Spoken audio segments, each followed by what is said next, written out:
Now that's that's what it was supposed to be. A bit of a stuttery start this morning. Sorry about that, but the things um, always at the last minute always decide to go wrong, and nothing is different this morning.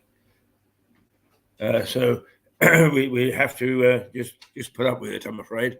Right, it's Thursday, the 5th of May, in the year 2022. Not an auspicious year, in fact, a very difficult year.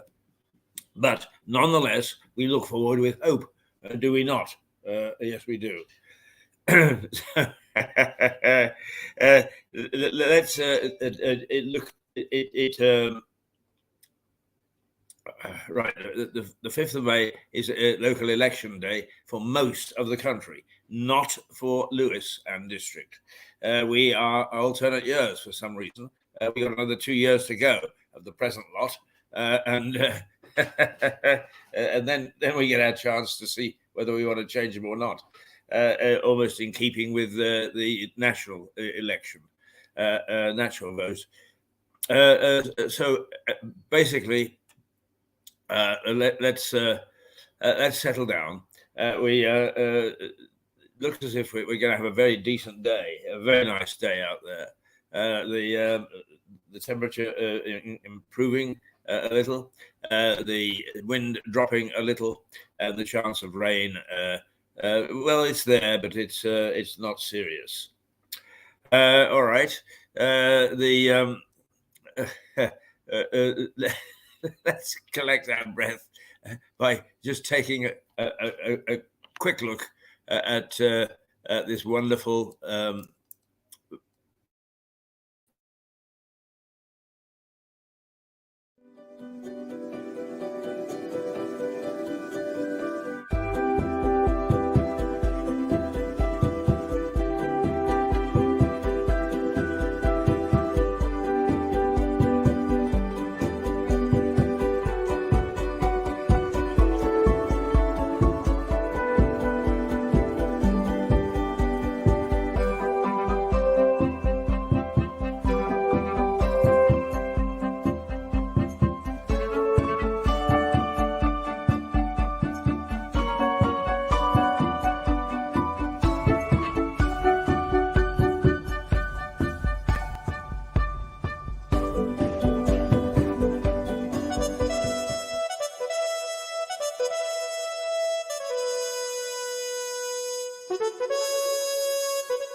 Well, there we are, Mirador Television, broadcasting from the South Coast. We hopefully we have a decent signal this morning, and the part that we are expecting to improve that signal from here on is on the way.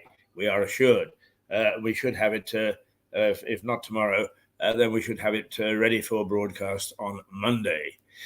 Let's take a run through the newspapers so that we can see what they are concerned about. And the I is vote for us, not the Prime Minister, local Tories elections plea. We, of course, what it is the voting that's taking place at local elections across the country today, May the 5th, and various predictions from various people for various things. And the vote for us, not the Prime Minister, local Tories election plea. So they're trying to distance themselves from Boris Johnson. But, you know, the funny thing is that recently, after the silly cake thing and the beer thing with Keir Starmer, and it is absolutely bloody rubbish, then the serious stuff is Boris has really been at the forefront. And certainly when it comes to the war with Russia via Ukraine. And Putin has been making some pretty vile threats. And those who know, who understand, the commentators are saying, don't discount this man. He could easily pull the trigger. And although most people say, because we've got used to the idea that war is peace, a la 1984 and George Orwell, that war is not peace. And that if you've got a madman bristling with missiles that have nuclear warheads, then you've got to keep your eye on the situation. And I have to say that for all the nonsense that has been pouring out of this administration, it's a weak administration, I grant you that. But for all the nonsense is that the war has been handled quite well. Will local voters think that that's enough? Who knows? And towards the end of the day or tomorrow morning, we'll be able to tell you what their thinking was. The runes are not good for the Conservative Party. They are panicking. But sometimes the polls are dreadfully, dreadfully wrong. And they don't get it right at all. So we'll see whether, in fact, they have got it right today. Right, the Sun. A PC Lions on a shirt. The Sun has stayed away from the political scene to a great extent, and it's looking at other things. And one of the things that is on its front page is that the PC brigade, politically correct, don't like the lions on the shirt. The World Cup that England team is going at the World Cup, or the anthem that has been written for it, because it might offend some of the other teams. Well, I mean, how far do we go? How damn silly do we go? Football is a competitive game, and what she tried to do is to intimidate the other side, for God's sake, and to try to play patty cake is a nonsense. But the Sun headlines that on its front page, and the Daily Mirror is rather more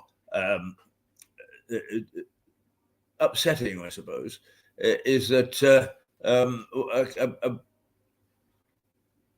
a cabinet minister, a Tory cabinet minister, who they don't identify on the front page, but says, let them eat cheap pasta. When the issue of the cost of living has come up, this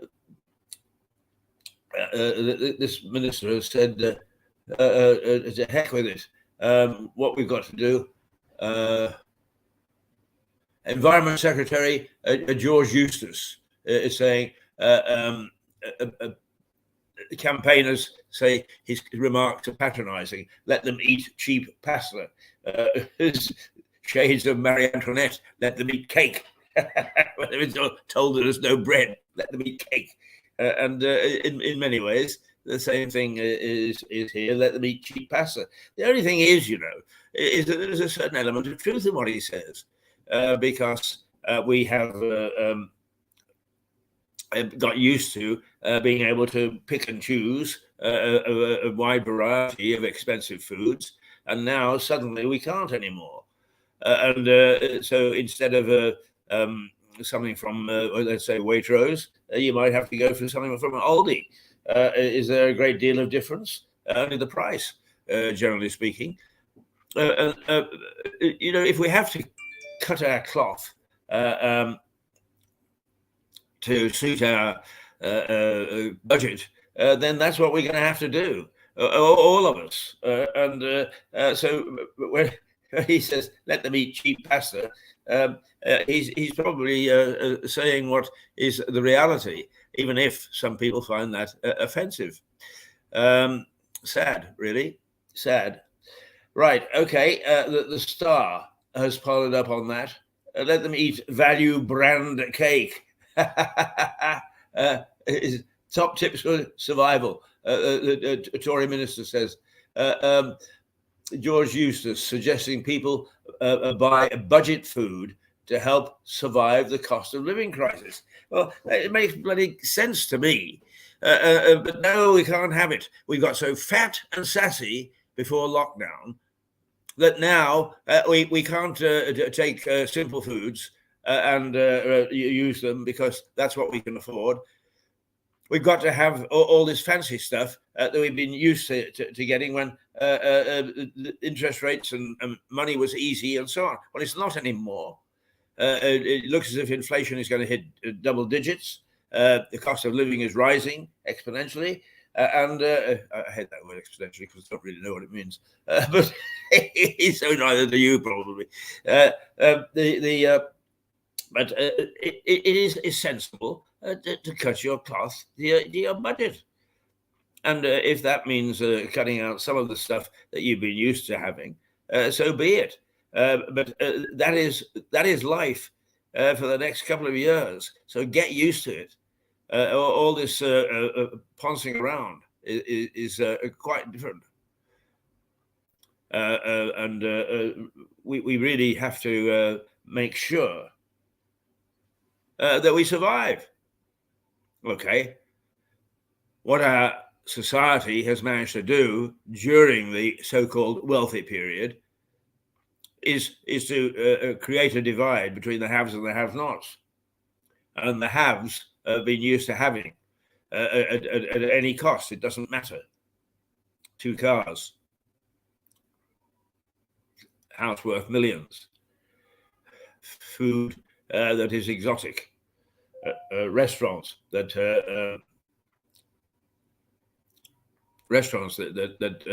cost an arm and a leg. We've been used to all that and we could afford it. Now we can't afford it.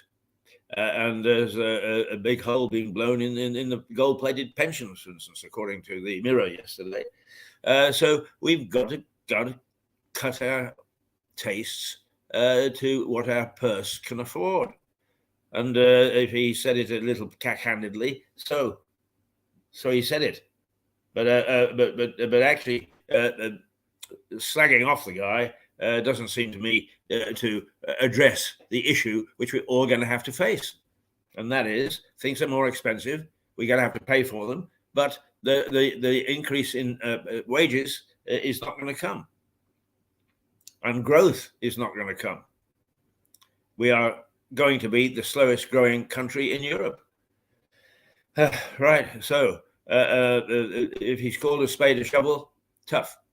But it's about time that some of us started to listen. Yeah. It is time.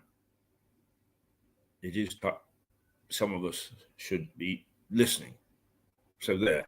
Right. The Daily Express is the shackles off the Prime Minister to rid Britain of EU red tape. Regulations that cost an estimated £1 billion a year. Says the Daily Express, which is a typical or really the supporting newspaper of the government, that Boris is going to actually cut red tape so that we can get on with doing things. And it's about time too, if I may say so. And it's about time somebody took on the retail finance sector. They are by far the worst. And they do nothing but use computers and then charge us more for it. Is the retail sector, the financial retail sector, is an absolute bloody disgrace, and nobody dare say so, right? Because they'll take away your credit card, they'll take away your lollipops. Well, it's about time that we actually started to stir ourselves and say, come on, if we're going to have reform, the retail financial sector had better reform, because when it gets into trouble, who does it come to? It comes to us. Several of the banks are still using our money to operate, while bullying all the time and raising their prices and £12 for a late payment. I mean, what do you think you're bloody kidding? If you're late with something, it doesn't matter. Dreadful. It's absolutely dreadful. Right. The Times. That we can cope with rising inflation, is the Prime Minister. And what he's saying is get a bit of elbow grease going, and we can actually start to produce so that we growth increases and inflation will start to come down. As it is, the difference between what we make and what we spend is quite a gulf at the moment. It's what we might say is here we have the Castle Ditch Lane, which is the old. It's a road now, but it's the old moat for the castle, and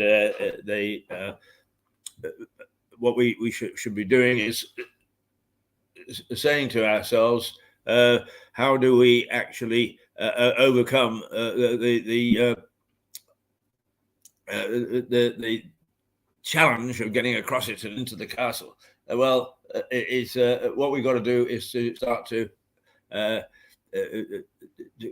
cross that difficult moment, that difficulty in our inflation and rising costs, and get stuck in, instead of now having got so used to going from home that it's a nonsense. The Daily Mail, the Rwanda plan at risk from left-wing lawyers. Well, you would expect that, don't you? The moment that anything is open to some sort of interpretation, in they dive. Never mind about the fact that one of the big issues expected in today's election is that we are taking in more people than we are able to sustain, particularly local services and with economic support, and that the idea of sending them to Rwanda is an anathema to those people who believe that freedom comes without any sort of sense of responsibility or any sort of sense of cost. So anyway, that's the Mail, the Rwanda plan at risk from left-wing lawyers. God help us, because I said it the last 2 or 3 days. When I lived in Canada, I quite often saw some of the nonsense of United States law, where people were left dying at the roadside because doctors were afraid of being sued if they actually stopped and helped. Ho, ho, ho. That would never happen here. Well, it has happened here. Of course, one would expect. And now, quite often, these left-wing lawyers sue at the drop of a hat. So everybody is paralyzed by doing anything. The Guardian. The Tory candidates distance themselves from Johnson. I don't know why. I suppose that the Labour candidates are distancing themselves from Keir Starmer, who has hardly covered himself with glory with this issue of either icing cake or beer at a stag do or at a party do. The Daily Telegraph. The Falklands vets call for Exocet answers. The revelation that the French failed to tell us about a fail-safe issue in an Exocet missile that could have disarmed it and let it actually sink 2 ships in the Falklands War has just only been revealed. In other words, our allies didn't tell us about the fail-safe system. Oh my God, how dreadful indeed. And some of the people who are on the firing line in that Falklands conflict are now saying so many other people could have been saved if we'd have known.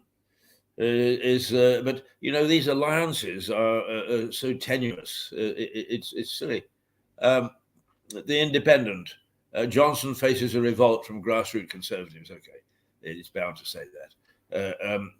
Basically, it's the issue of should they be supporting some of the federal issues when they go to the polls today. And now the Financial Times hits the button on the head because the Federal Reserve in the United States has managed not to raise interest rates. Since 2000, it hasn't raised interest rates.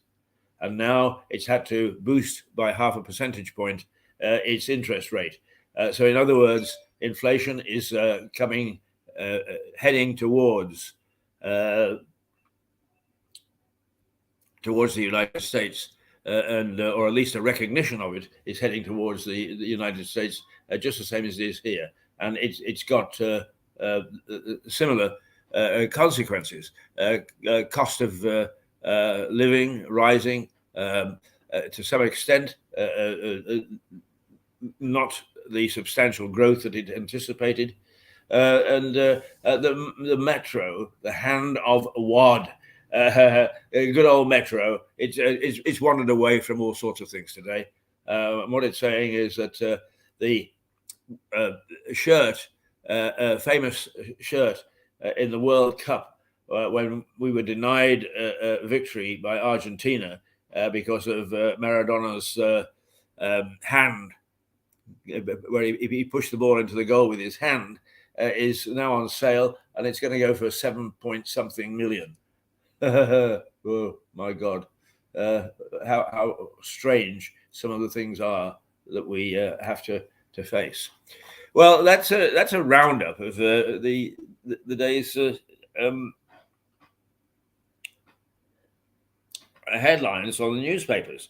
I just want to look at one or two things here that might just right.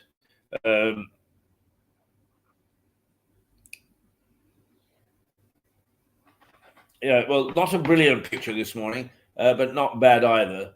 So we should be all right. If you'll just live with us for another day and a half, hopefully we will get it right, and you'll get a much better picture come. And really, the problem is that this wonderful old hotel where we're broadcasting from is the walls are a foot thick. It was built almost 500 years ago. And it was built to stand, and it was built to withstand the ravages of the time.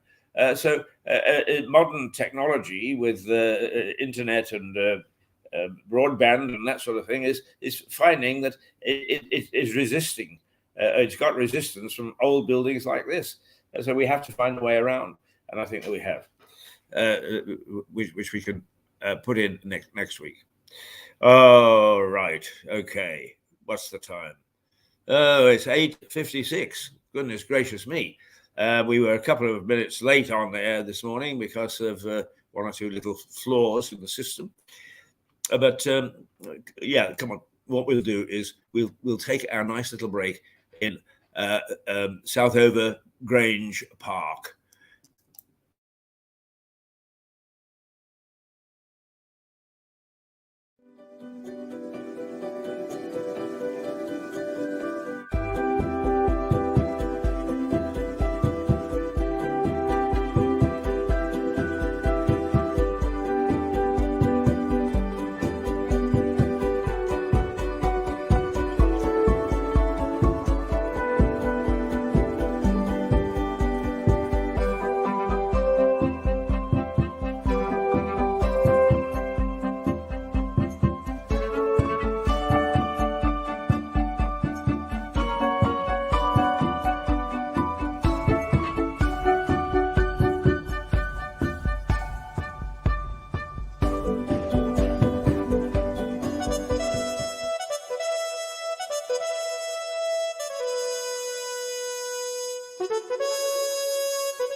Today is a day that we should have Andrew Sloan on. I didn't send him an invitation because with our new times, he's caught between a rock and a hard place. And God bless him. Last week he struggled to get in. I didn't get a chance because yesterday was one of the busiest days that we've had in a long time on Mirador Television. We had our morning romp, and we had Energy Matters, and then we did an interview with a young man who's got cerebral palsy, but managed to tough himself up to do a marathon, and has become a beacon to palsy sufferers in the United States. And what an inspiring young man he was. But it took us over a day of broadcasting. So we were pretty busy yesterday. And we didn't really get a chance to look much ahead to today. But here we are, and we are ready to have a go, as they say. And one of the things that I want to have a go at is, I just mentioned it, is the retail sector, the financial retail sector, and its reliance upon computers. Computer doesn't lie, balls. The computers get it wrong all the time, but nobody will admit it. Maybe it's from the input. Perhaps that's where the mistakes are made, but nobody bothers to check that. And what happens is just the merest hint of being overdue by even a minute or two creates a sting. It creates a sting that comes into your inbox saying, "You got an unarranged overdraft," or whatever. Well, that's absolutely rubbish, because when in the old days you had a bank manager, not a bloody machine, not a bloody computer, you were able, because he knew you and knew that sometimes you're a day late or 2 days late because of the way that your revenue comes in. And if you're an entrepreneur or a small businessman, is that sometimes people took 45 days instead of 30 to pay you. And then basically you're based on a 30-day return. And you were able to say to him, "John, George, Fred, Mary, Beth, can you just hold the outgoings for a couple of days until my money comes in?" Not anymore, you can't. First of all, the computer doesn't brook any interference whatsoever, no resistance whatsoever. But anyway, even if you go down to the local branch, they all smiles. Big slogans about "we're here to help you" and so on and so forth. Bullshit. They are not. Because they have no authority to help you. And it's about time that the professional bodies of public relations exponents and some of the professional marketing organizations started to bring to heel their members who break the code, who flim-flam, who say things that patently are not true, and try to gloss over it with pretty girls, with sickly smiles. It is not good enough. It is simply not good enough. So, I am waging war, and I wage war through a series that we do, and which will be starting next week, called The Return of the Triffids. The Triffids in the 1950s took over the earth. They were a synthetically produced plant that produced oil, and therefore mankind was full of wonders, the Triffids, because we didn't have to worry about digging it out of the ground anymore. You just had fields and fields and fields of Triffids. But then there was a starburst and almost everybody went blind. And the Triffids took their chance. They pounced and they started to take over mankind rather than vice versa. Well, the Triffids were eventually defeated after a number of years. And we went back to us being in charge and not the Triffids. But the Triffids weren't totally eradicated. They have been lurking, waiting their opportunity, waiting their chance to take over mankind again. And they're to be seen everywhere, except that, like a lot of things, is they are invisible because they're in the hedgerows, they're in the fields. The Triffid plant. Oh, how pretty, people say. And there they are, lurking, waiting to take over, searching for the weakness in mankind. And they found it, the computer, because the computer is inflexible. And when it gets onto a course, it makes it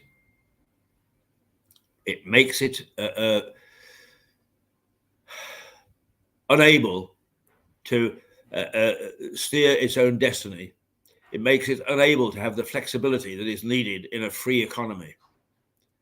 In an open market economy, the sort of flexibility has been taken away by the computer. And the Triffids know it. And they are waiting to pounce. And believe me, they are a mean machine. The Triffids give no quarter, and they're able to sniff out the most unlikely places that we might hide. So beware of the return of the Triffids, because unless we do something about controlling our computers, then I'm afraid that the Triffids are going to have a field day. They have sensed that this is our weakness, and nobody else has. It's amazing. Everybody relies upon the computer, even to we have no authority to change the computer. We totally realize the legitimacy of your argument, but we have no authority to change the computer. And who are the computers run by? A bunch of children who keep on trying hard to tell us that they're making things better, when in fact they're not. They're making things worse. And here he comes, the hero of the hour. Good morning, my boy. Good morning. Here is Andrew, and we'll move this stuff. We will get him settled in. Hello. And how are you? How are you this morning? I'm okay. You okay? Yeah, good. It's good to see you. Good to see you. Good to see you. It's a nice day. Andrew, for those of you who don't know, because our viewership is starting to rise quite a bit, and I was talking about yesterday because one of the things that we've said is we'd like a drop by. If you actually walk by the White Hart Hotel, pop in and have a say. Well, we had a gentleman who came in yesterday for a cup of coffee, and as he said to reception, I came in for a coffee and I ended up on TV. Oh, and he was interesting. He was from Wiltshire. oh yeah. But he liked this part of the country because it's good to walk in and so on. But he was in the stone's throw of Stonehenge. Oh, So he was quite interesting. Down Yeah, the road, yeah. right, yeah. Now, I've got you up. Yes, sir. All right. Now, first of all, how's my girlfriend? Oh, she's grand. She's grand. She's I've left her. Actually, she can get up this morning and run around a bit with me. And I thought, should I bring her in? Should I bring her in? But John's off the rest of the week, so. Right, so he's looking after her. So Thursdays, yeah, he works from home and stuff. Yeah. Because she's had a little bit of a dicky tummy, hasn't she? Yeah, apparently there was a gastric dog thing going around. Like a whole country of people talking about it. So she was really ill. Yeah, I know, for a week or so, bless her. But yeah, she's fighting fit again now. She's all good, you know. That's great to hear. This is Bella, who is a lovely. What is her? So she's a Jack Russell pug. A Jack Russell pug, the most beautiful little thing you've ever seen, and she loves me. So that's got to be a great plus. She does. Actually, she loves the biscuits that I give her, but nonetheless, it doesn't matter. If the way to a dog's heart is a biscuit, so be it. You're part of her pack now. That's the thing. She says she's Yes. Yeah. She knows how to steer me, doesn't she? Yeah. She does. Okay. Now, I had a note from Andrew to say that Grizzlies, his barber shop, is now open for selected appointments on a Monday. Yeah, because it's just trying to fit everybody in, really, and things, you know. So, and a lot of people putting up the prices, obviously, aren't they? Because the cost of things. So, but we're not going to do that because, you know, it's affecting everyone, isn't it? So, I didn't really want to be part of the problem and pass on, you know, put my prices up. So then people then might decide, oh, actually, I'll leave it a couple more weeks to get my hair cut, or maybe I'll just get by. So we've kept our prices the same. But we're just increasing our hours. So if the three of us say do some extra cuts than what we would normally do, that would cover the extra costs. So It just means we can cover all the rise in broadband and obviously the coffees and things like this, but without actually having to put the prices up and pass on those expenses to customers. So, well, I have to say that I am full of admiration for Andrew. He is a true entrepreneur. He started his own barbershop, about a year ago?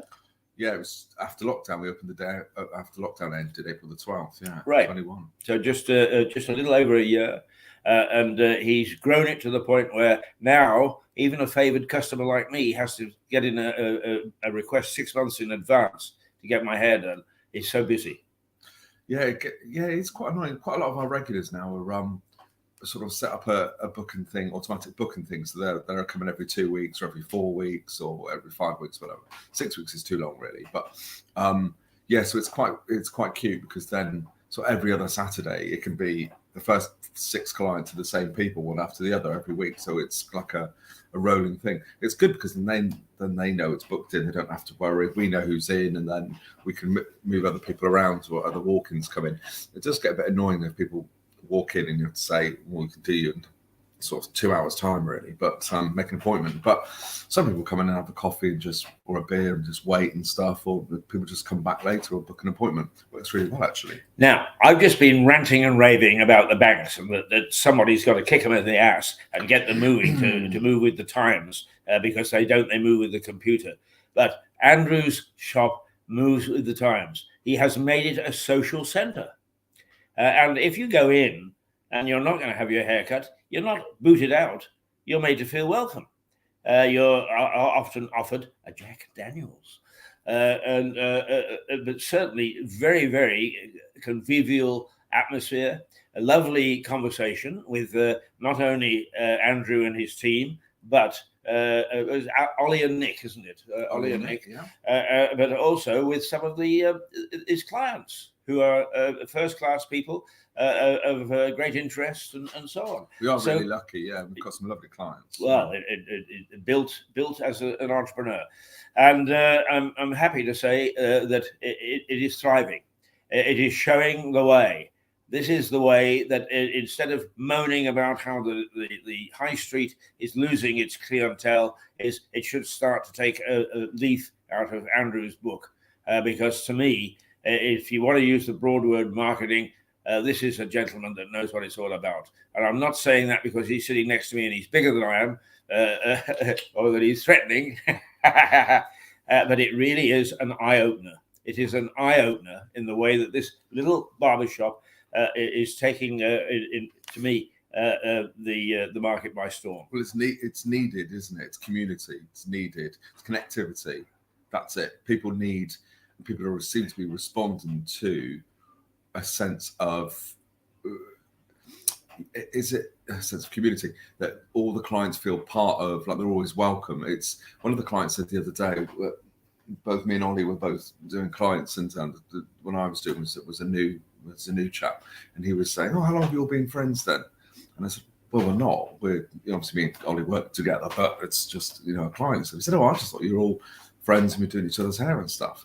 And so I thought, wow, God, that's quite a good thing. So he sort of said, it's a really good sort of atmosphere and stuff. So that was quite nice that people just naturally thought that, that's with the other client that all knew each other over a long time, So, I mean, it's good just to create that really, but it is needed. People need a sense of community, don't they? Yeah? Can I ask you, because it always brings a smile to my lips, that when I was a young boy, about 13 or 14, and certainly didn't know what a condom was. But in those days, it was the barber that something for the weekend, sir, and would be selling condoms, where the chap that went into the barber's was a bit too embarrassed to go into the chemist to buy it.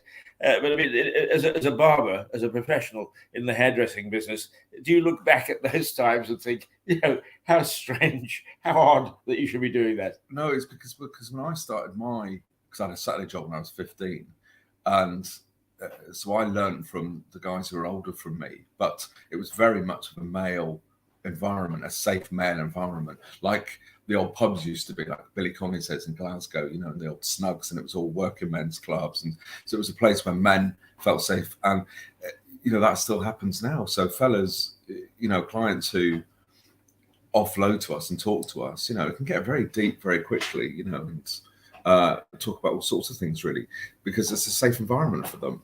So that's what I try to sort of keep that as well, really, because I've worked in barbershops that do sell other things apart from condoms that are related to things like that. Do some barbershops still sell condoms? Yeah, or I've worked in a barbershop where we've given them away and we've sold accessories, should we say?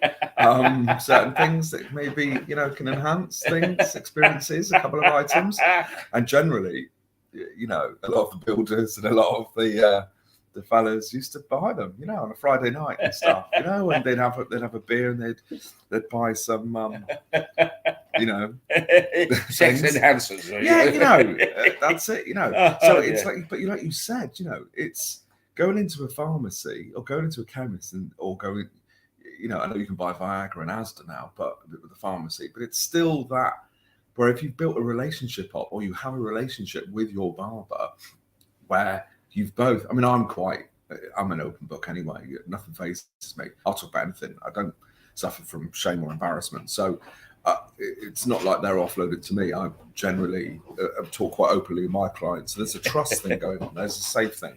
So, you know, that makes sense. It's a natural extension to sort of say, well, you know. Absolutely. I thought that was archaic, but apparently not. Isn't that no? Those traditions and those things that we all need. You know, you still got a woman's hour, haven't you? And you've still got certain things like things for various people, and most of we are all connected. We are all quite tribal. Still got the Archers. The Archers radio program. Yes. I've never got into that.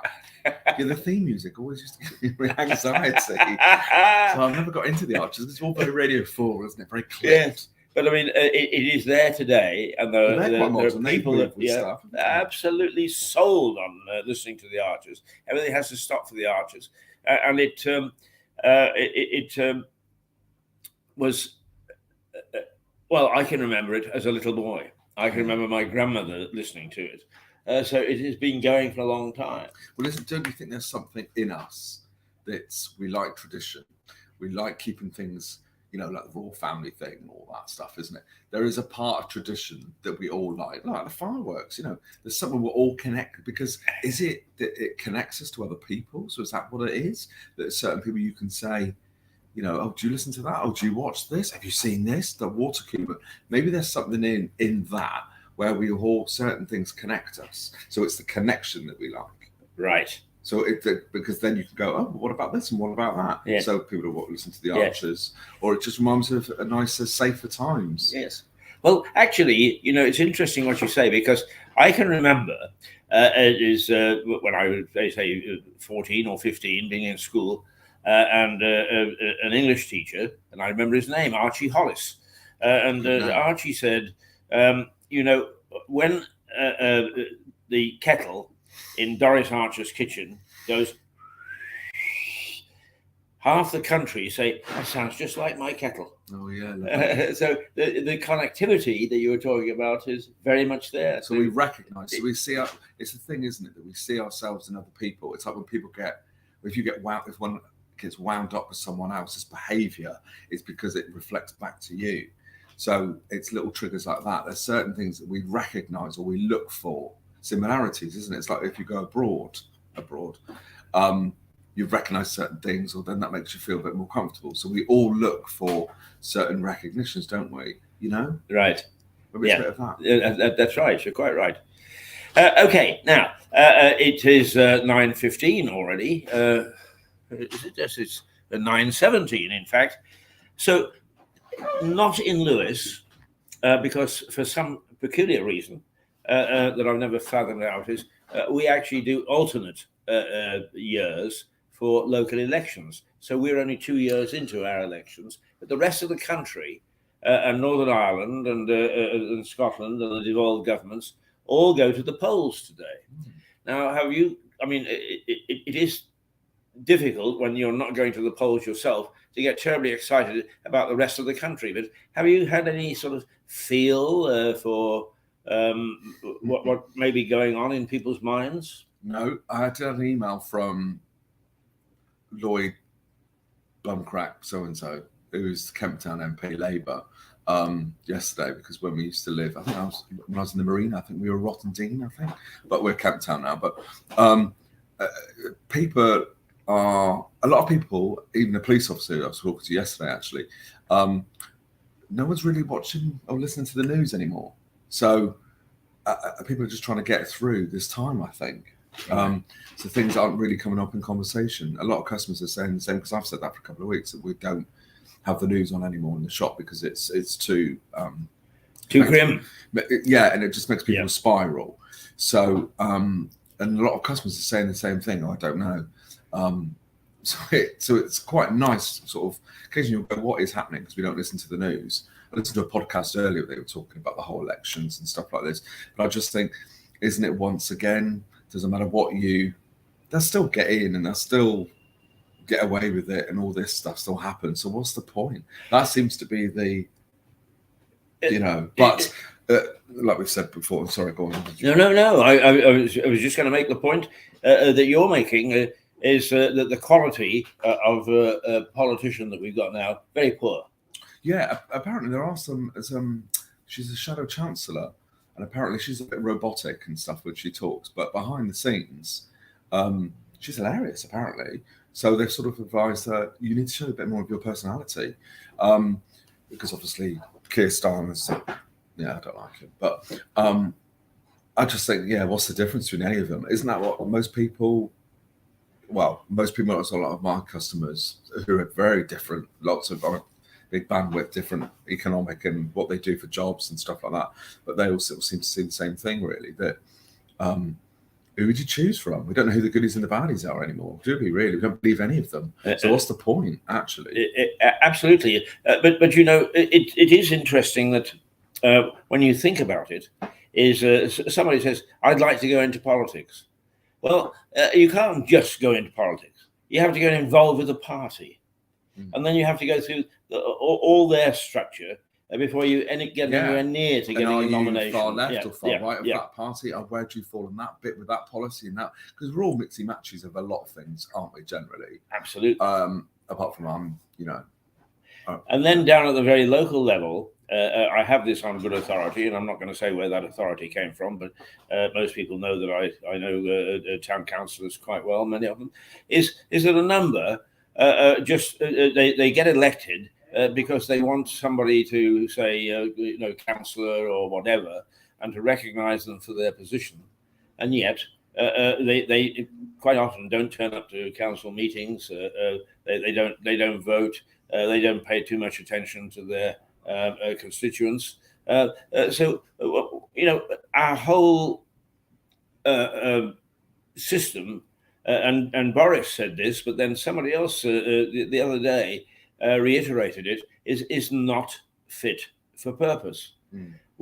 Our governance is the worst of all worlds instead of being the best of all worlds, and I think that it's just sad and shocking that we are willing and able to accept that. But why is it not? When they make these pledges or policies, that if they get into power, then that has to be the checklist, and if they don't do that, they sort of get an equivalent of a warning. So they go, right, if we vote for us, then if you vote for us, we'll do this, we'll do this, we'll do that, and then sort of say they get in. Then you go, right, where is that policy, and why are you not following up on this? Do you know? Or is they think, they're in for 4 years? I don't know.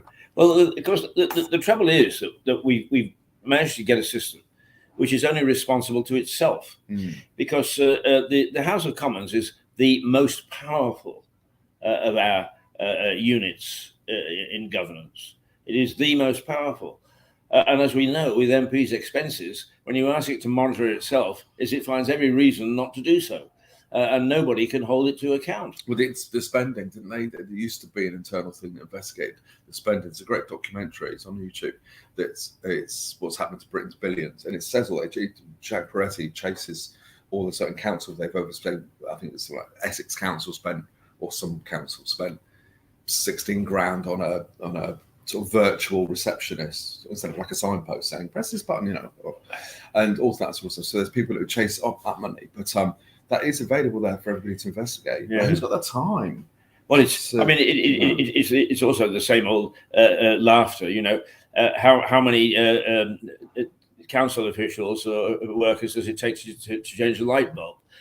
And in fact, one of the things that our present Lewis Mayor, Stephen Catlin, chases religiously is when a light goes out in the precinct and he notices it, which actually does create a danger, is that he chases it. Now, it's not the Lewis Council's job. I think it's the county council, but he doesn't let it go. and he keeps after them until such time as it's done. Is Now it a that problem, is worthwhile. like did all this start with the Thatcher government, the whole privatisation of stuff? So things are there is a term for it, isn't it? They fragment companies up rather than there's an overall checklist on things. But the problem is that's when it all breaks down, isn't it? You know, because people, there isn't the man. I don't know to check up on those things. You know. Yes. But I mean, actually, let's put it this way. Part of the raison d'etre of this program is your view is as legitimate as anybody's. And quite often we are sneered at if we take a view is, oh, a troublemaker, or he doesn't understand, or whatever. Well, BS to that. We actually sometimes understand better than those in charge. But try saying that. I mean, don't get me started on the Data Protection Act. It protects all those people it shouldn't, and it leaves vulnerable all those people that it should. I mean, it's just absolutely iniquitous.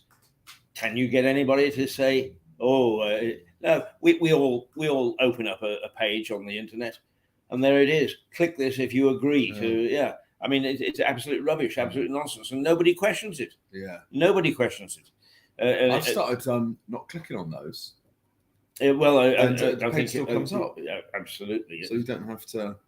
So look at that, or then just press on other area of the screen, and that bit disappears.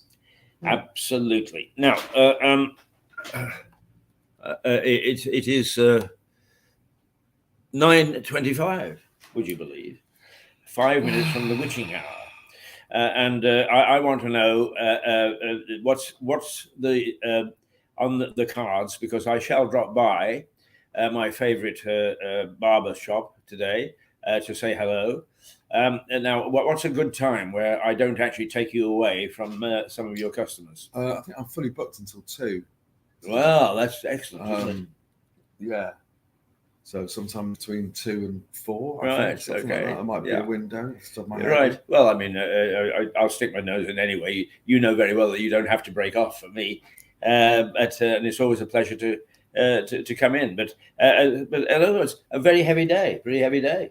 Yeah, it's been a funny week actually. The last sort of week or so, because for 3 weeks before we were sort of fully booked, and it was rammed and stuff. Yeah, it's a funny week this week actually. Don't know why. It does go through that. When I look through the bookings and over the months and the years and stuff, there are certain periods where it suddenly goes a bit sort of quiet for a couple of days and a bit odd, and then all of a sudden it goes bananas again. You know, so there seems to be certain patterns in Lewis. Now, voice has gone again. There, right. Let me say to you that Andrew, as we get cracking here and work out the bugs, will actually start to give little lessons on hair care. One of the things that he worries about is that people come and get their hair cut, but then they go away and they do nothing until the next time they get their hair cut. But hair care, looking after hair at home, there is a knack to it, but nonetheless, it is terribly important for people to keep a healthy head of hair. Well, I think it's attached to self-esteem. It takes me 10 seconds, literally. You get out of the shower, you know, you just comb it and stuff, and while you're drying yourself, get it ready, obviously put a bit of moisturizer on and stuff, and then put your t-shirt on or your shirt on, and then literally then comb it again and just put a little bit of product on, just fixes it, boom, done. Because, you know, if you feel smart, or, you know, it's like you have a shower every day, you put clean clothes on every day, you do your hair, you present yourself to the world. If you don't do that, you think, oh, I don't have time to do that, I don't have time to do this, then you sort of just, it does affect your subconscious, I think, that you just feel a bit scruffy, because every time you look at yourself, you think, oh, I just don't care. If you think, well, why don't you care just a little bit? It does make you feel better. You're not going to ask me to stop wearing my hat, are you? But it's that, you know, it's so easy. People think it's, you know, and it's not. It takes 2 seconds. You know, I don't blow dry mine. I don't do anything like that. I just put a product and a brush through it. That's it. Right. And the techniques and so on, Andrew is going to share with you, because first of all, he is great television value, but secondly, it is rather nice to recognise what he's done at the Grizzlies barber shop. I mean, he really has performed some sort of minor miracle. And I think that should be shared with as many people as possible. Oh. Well, we'd have to get some more social friends popping in, shall we say, because some of the clients and stuff, you know, like the firemen and some police officers have come in for a chat, or various other customers just swing by for a coffee. It's really lovely. It's really nice, you know, just to have that social thing, you know. And we are thinking about starting, you know, like a small sort of men's support group, really. I don't want to say mental health because that makes it too much of a label, but I just want to extend doing what we do in the chair, but without the haircut. So people can just come in, have a coffee or a bit, you know. That's fantastic. Little Scooby snack, you know, a little bottle of beer, and just, you know, just chin wag. Absolutely Just fantastic. a few of us, Right, we need to hear more about that. We need to hear more about that. And when you start your program proper, undoubtedly we will. And we, I mean, I think that is, it's all very well for everybody to say the mental stress and so on and so forth because of lockdown and because of the pressures of money. And what do we do about it? We wait for people to get to such a pitch that we actually lock them up. Yeah, and it's crazy. It's crazy. Yeah. Before you get to that point, it needs to be the bit where people can just drop in and just get stuff off their chest, like they used to do. Like, you know, it's not in a pub or it's not a part of an official thing. It's no pressure. It's just like this, having a chat and just going, "Oh, I feel a bit rubbish," and you go, "Oh, that's a bit naff, isn't it? Why do you feel a bit rubbish?" So people feel listened to. So then that gets their levels down slightly. So if we can just take the edge, just that initial edge off men's mental health, and that's, you know, I think it's very. I mean, this is what an true entrepreneur does, and without him meaning to do so and using these things to build a business, you can see that the business builds as a result of your approach and your attitude, which is quite unique and quite superb. Well, it's like one of my clients, you know, he's a successful businessman, you know, youngest chap, you know, he's really successful, but over the world. But he said when he moved down here, how do you make friends? Like, how does a man make friends as an adult? It's like, it's got to happen organically. And unless you're working, generally people make friends with people they work with, don't they? So how else do you do that? And that's quite a big, to extend that. Yeah. Someone's got to push that and go, yeah, just swing by, have a bit, you know. Well, people not wanting to go to the office or not going to go to work anymore is another problem. Well, that's another anyway, issue, we'll get into that. Right, it's 9:30. In fact, it's 9:31. So we're going to say toodle pip from this. We'll be back in about 10 minutes with Affairs from the Heart, which is our rather more light-hearted part of the day's programs. And who knows what happens in that? I don't. Toodle pip.